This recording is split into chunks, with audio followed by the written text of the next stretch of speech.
partons aux États-Unis pour illustrer un problème qui provoque bien des débats en France. Et d'ailleurs, le groupe socialiste à l'Assemblée vient de déposer une proposition de loi. Il s'agit de l'exploration et de l'exploitation du gaz de schiste. C'est très contesté dans notre pays pour ses effets sur l'environnement. Aux États-Unis, c'est particulièrement utilisé.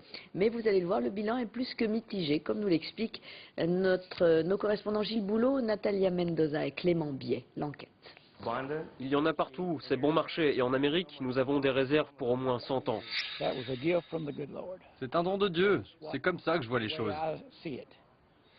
Vous entendez ce bruit? C'est le gaz qui passe à travers les tuyaux. Pour moi, c'est le doux bruit de l'argent. Les miracles existent. Bill Williamson en est la preuve.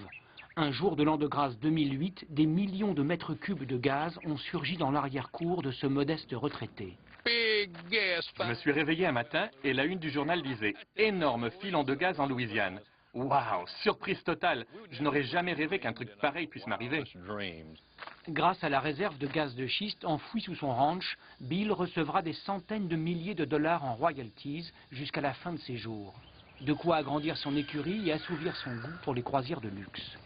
À quelques kilomètres de là, ce couple a découvert un gisement sous sa caravane. Le premier raconte vient d'arriver. C'est un joli petit chèque. Je ne sais même pas ce que je vais en faire. 434 000 $. Dans cette région, l'une des plus pauvres des États-Unis, l'exploitation du gaz ne fait que des heureux, ou presque. À la suite d'accidents de forage, le sous-sol et les réserves d'eau ont été contaminés dans plusieurs villages. Mais les montagnes d'argent déversées par les compagnies gazières ont fait taire les plus réticents. Dans la ville la plus proche, tout est flambant neuf. Le camion des pompiers, un bijou de technologie, a été offert en cadeau par l'exploitant local. L'école primaire, une des mieux dotées d'Amérique, expose fièrement le chèque de 18 000 $ signé par le même généreux donateur. On a tous eu de super augmentations de salaire. Maintenant, dans chaque classe, on a un écran géant tactile, 6 ordinateurs pour les élèves et un ordinateur portable pour moi, offert par l'école. 2000 km plus au nord, dans ces pâturages de Pennsylvanie, la ruée vers l'or version gazeuse s'est transformée en désastre écologique. Comme des milliers d'autres agriculteurs, Don et Carol ont loué quelques arpents de leur exploitation à une société gazière venue du Texas. Ils ont fait un puits à 1600 mètres de profondeur et ensuite un forage horizontal qui fait 1,5 km de long. Pour récupérer le gaz, il faut injecter sous très haute pression un cocktail d'eau, de sable et de produits chimiques hautement toxiques avant de déclencher des explosions souterraines et de remonter le gaz à la surface.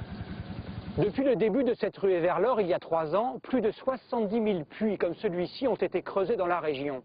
La Pennsylvanie a même été rebaptisée l'Arabie saoudite du gaz de schiste. Mais les compagnies gazières refusent toujours catégoriquement de divulguer la nature exacte des produits chimiques qu'elles utilisent. 50 different chemicals.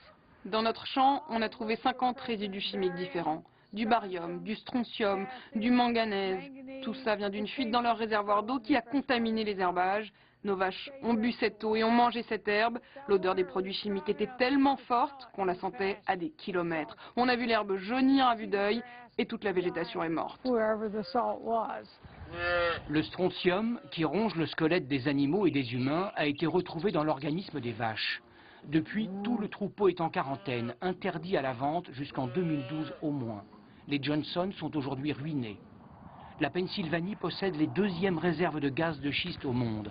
Harcelée par des prospecteurs, cette agricultrice a accepté l'installation d'un forage à 80 mètres seulement de sa cuisine.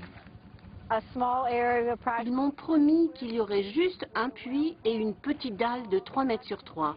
Et vous voyez, ils ont complètement détruit 2,5 hectares qui ont été contaminés. Les défauts de conception du forage ont libéré dans la nappe phréatique des doses massives de méthane, un gaz emprisonné sous terre depuis 400 millions d'années. L'inspection sanitaire m'a demandé de faire un test pour déceler la présence de gaz dans l'eau. C'est ce que j'ai fait. Voilà le résultat.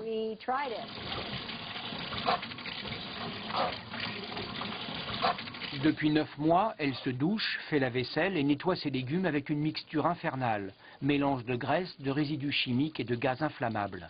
Lorsqu'elle a demandé réparation à la compagnie exploitant le gaz, elle a reçu quelques bonbonnes d'eau pour solde de tout compte. Le lobby du gaz, extrêmement puissant aux États-Unis, explique que ces incidents sont exceptionnels. Pourtant, même dans le meilleur des cas, chaque forage recrache 4 millions de litres d'eau polluée chargée de benzène, de plomb et d'acide sulfurique. La moindre fuite est catastrophique. Sherry, qui croyait à l'Eldorado, en sait quelque chose.